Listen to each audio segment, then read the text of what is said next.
Est-ce que l'argent et la spiritualité, ce sont deux sujets qui peuvent se concilier, qui peuvent bien se mélanger? Aujourd'hui, dans cet épisode de podcast, je vais vous parler de ce tabou qui est celui de gagner de l'argent quand on fait un travail spirituel, celui de lier la matérialité et la spiritualité. Est-ce que c'est correct? Est-ce qu'on a le droit de vivre de son activité dans la spiritualité? Comment on peut faire pour être aligné avec cela, pour gagner plus d'argent, par exemple, avec la spiritualité? Quelles sont les solutions? Donc, si c'est un sujet qui vous intéresse, je vous invite à assister à ce podcast et de rester jusqu'au bout parce que je vais vous donner des clés concrètes. Bienvenue sur le podcast Ayurnatur, le podcast d'Ayurveda et spiritualité. Je suis Rita Osterbeek, enseignante en Ayurveda, mais aussi une éternelle apprentie de la vie. Chaque semaine, je vous partage des réflexions et des clés qui peuvent vous apporter une autre lecture de la vie pour une approche plus intérieure, consciente, équilibrée et heureuse.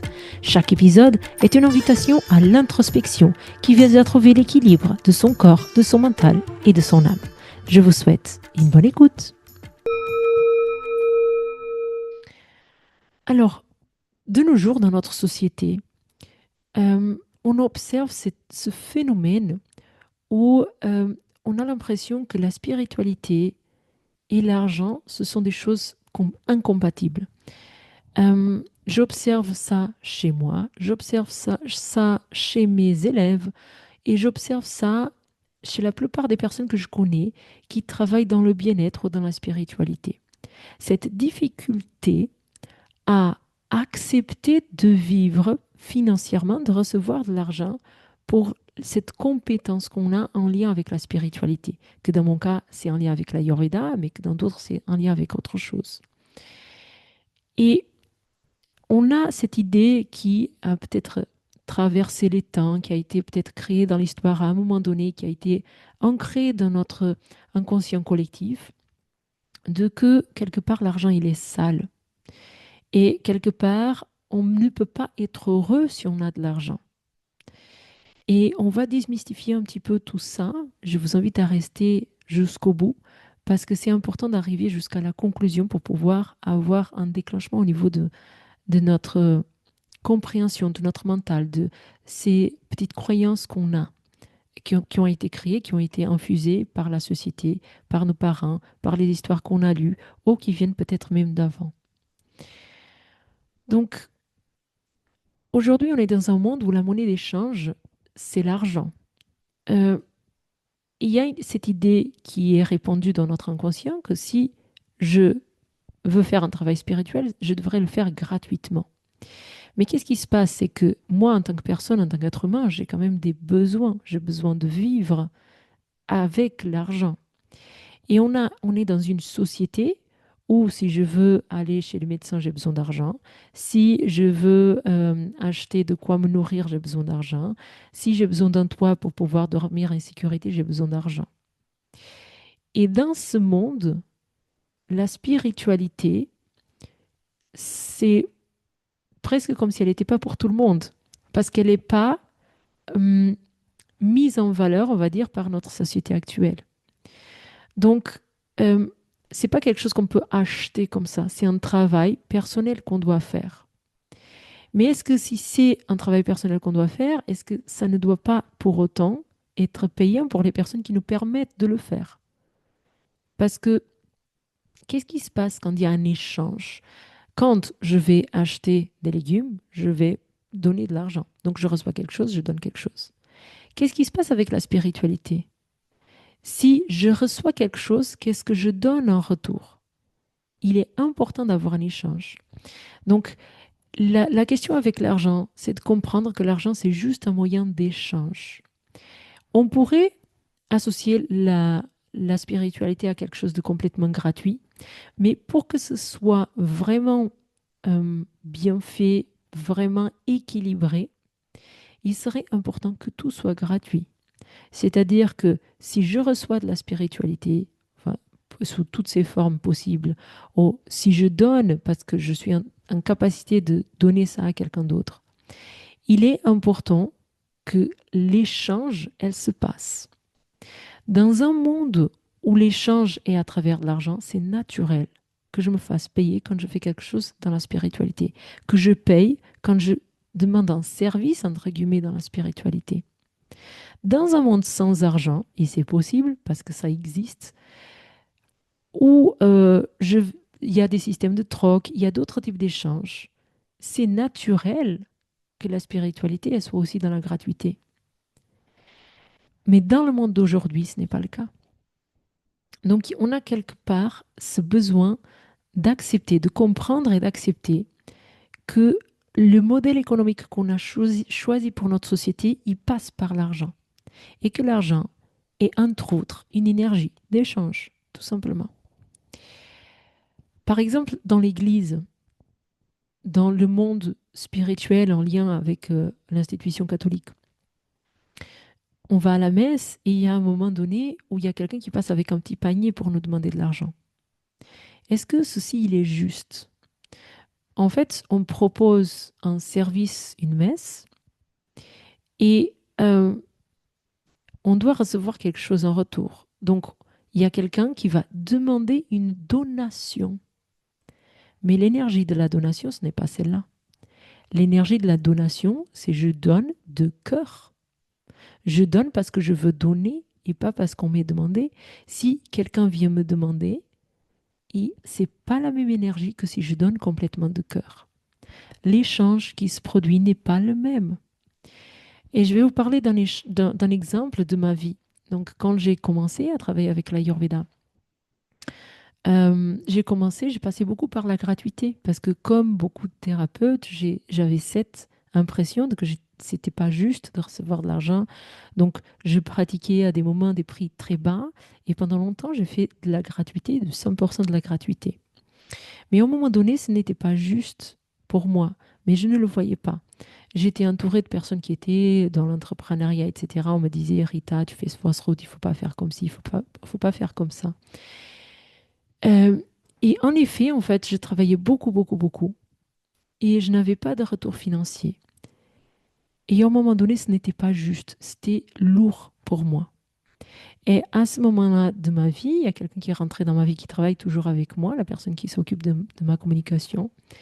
Et cette personne était prête à travailler pour moi gratuitement parce qu'elle aimait ce que j'étais en train de faire. Donc, elle était prête à rentrer dans le même modèle économique que j'étais en train d'établir et auquel je croyais parce que quand j'étais en Inde, j'ai pu j'ai pu vivre dans les ashrams, être hébergée, nourrie et apprendre sur la spiritualité gratuitement en donnant, en échangeant avec d'autres façons, avec du travail volontaire, etc. Il y avait un échange.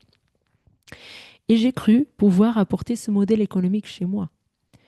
Ça ne marchait pas et ça faisait des années que ça ne marchait pas. Et donc, il y a cette personne qui est rentrée dans ma vie, qui était prête à travailler gratuitement pour moi parce qu'elle aimait ce que je faisais. Et elle m'a dit, Rita, ce modèle économique, il ne marche pas chez nous. Il peut marcher en Inde, il ne marche pas ici. En fait, quand je regarde ce que tu fais, j'ai l'impression que tu n'as pas besoin d'argent. Et parce que ça venait de quelqu'un qui avait quelque part la même vision que moi, je l'ai écouté. C'était la première personne que j'ai écoutée vraiment, de cœur. Et je lui ai donné raison. Et donc, c'est à ce moment-là que j'ai accepté de gagner de l'argent pour tout ce que je faisais. Et où j'ai trouvé une justesse aussi. Parce que dans la gratuité, on est bien si on donne de cœur.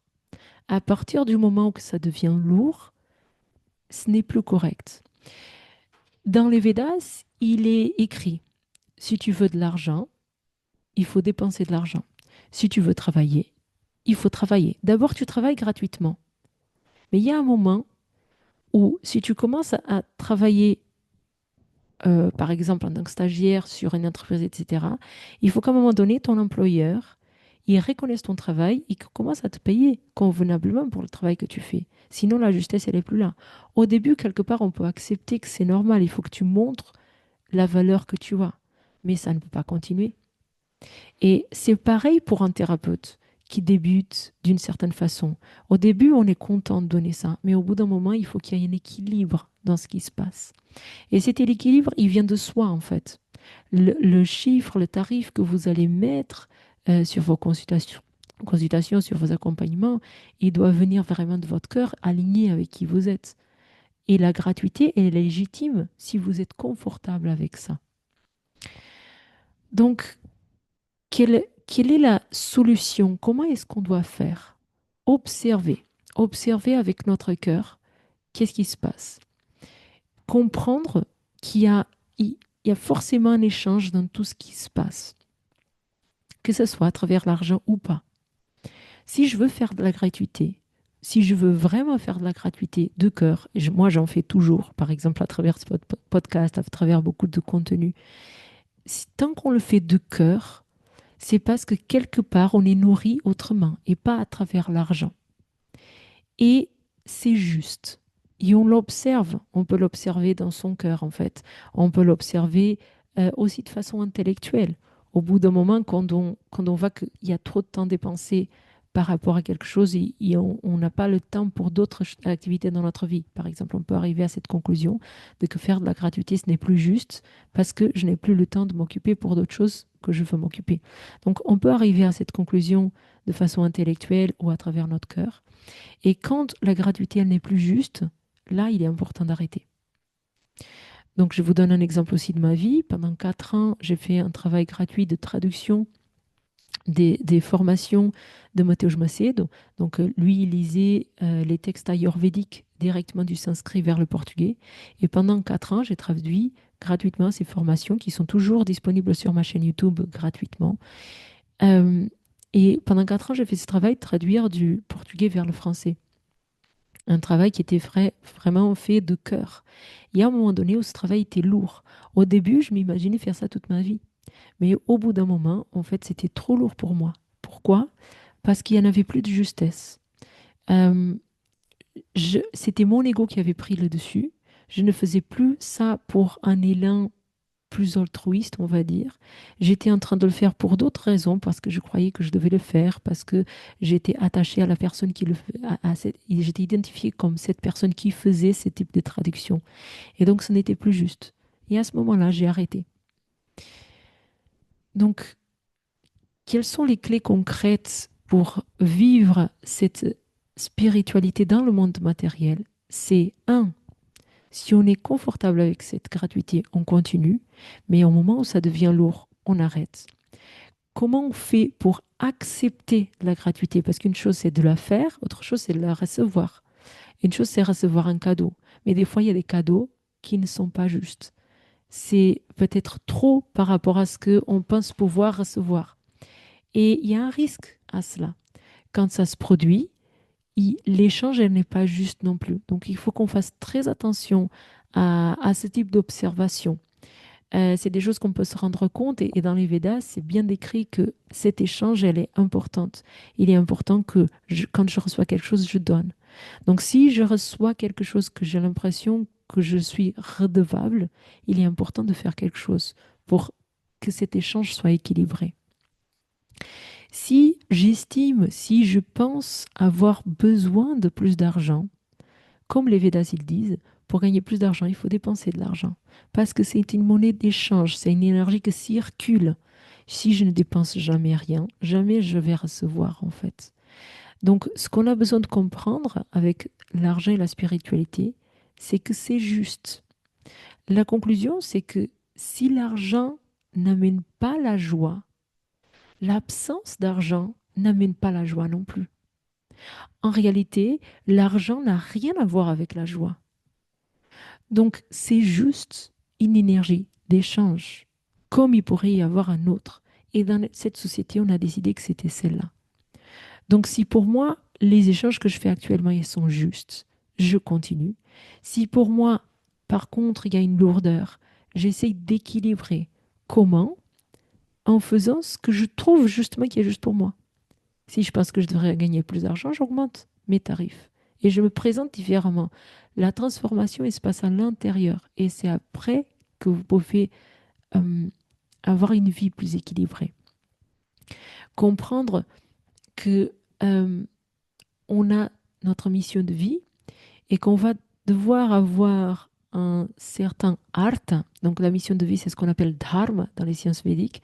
Et art, ce sont les biens matériaux. Donc l'argent, il vient dedans. Et donc notre art, notre argent, entre autres, il va être au service de notre dharma. Donc la vie, elle est bien organisée, elle est bien faite, de façon pour que je puisse accomplir ma mission de vie, je vais avoir un certain montant d'argent, un certain type de maison, un certain type, voilà. Donc, j'espère que si vous êtes un petit peu dans ce cas de figure, que ce podcast, il vous a aidé, qu'il vous a fait du sens. Je vous invite à échanger avec moi sur le sujet, me dire si vous avez un petit peu ces sensations, si vous avez un petit peu ces croyances limitantes, si c'est quelque chose qui vous alourdit, où vous en êtes de votre réflexion entre matérialité et spiritualité. Merci. On arrive à la fin de notre épisode et je vous remercie pour votre écoute. Si cela vous a plu, je vous invite à le partager avec vos proches qui en ont besoin. Si vous voulez échanger avec moi sur le sujet, ça se passe sur Instagram. Vous cherchez le post en lien avec cet épisode et vous commentez. Je répondrai à votre commentaire et on prolonge comme ça la discussion en créant un cercle vertueux. Je vous dis à la semaine prochaine.